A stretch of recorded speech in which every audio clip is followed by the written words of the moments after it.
இதனால தான் இரவுல தனியா ரயில் பாதை அருகே போகாதீங்கன்னு எல்லாரும் சொல்லுவாங்க. அந்த நாள் விக்ரம் ஆஃபீஸ் லேட் டியூட்டிய முடிஞ்சு ஷார்ட்கட் எடுத்துக்கிட்டு பழைய ரயில் பாதை வழியா நடந்து வீட்டுக்கு வர்றான். இரவு 12:30. சுற்றுலே யாரும் இல்ல. லைட்டு கூட மின்ற மாதிரி. நடக்கிக்கிட்டு இருந்தப்போ அவன கால் ஏதோ ஒன்ற மிதித்த மாதிரி சத்தம். விக்ரம் நின்னு டார்ச்ச போட்டு பார்த்தான். பாதையில ஒரு சிறிய மியூசிக் பாக்ஸ். பழைய, தூசி படிச்சது. ஆனா தானாகவே ஓபன் ஆகுது. அதுக்குள்ள இருந்து ஒரு மெதுவான குழந்தை பாடல். லா லா லா என் அப்பா எங்கே? விக்ரம் குளிர்ந்து போயினாலும் யாரோ குழந்தை இழந்திருப்பாங்கன்னு நினைச்சு அதை எடுத்து கைப்பையில வைக்கிறான்.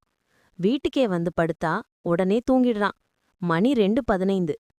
திடீர்னு மெல்ல கதவு கீறுற சத்தம். கீ கீ கீ. விக்ரம் விழிச்சு கதவு திறக்கிறான். ஆனா யாரும் இல்ல. நாய் இருக்குமோன்னு நினைச்சு உள்ளே வர்றான். அடுத்த நிமிஷம் பின்பக்கத்துல இருந்தே ஒரு மெதுவான சின்ன குரல். எங்க அப்பாவ பாத்தீங்களா? விக்ரம் மெதுவா திரும்பி பார்த்தா அவன் வச்சிருந்த மியூசிக் பாக்ஸ் மாடல் மேசையில இல்ல. அது தரையில கிடக்குது. அதன் அருகே ஒரு சின்ன பெண்ணு. முழுக்க கருப்பா, கண்கள் வெள்ளை மட்டும். அவள் சிரிச்சு நின்றா. என் அப்பாவோட மணி உங்க விட்டதுல இருக்கு?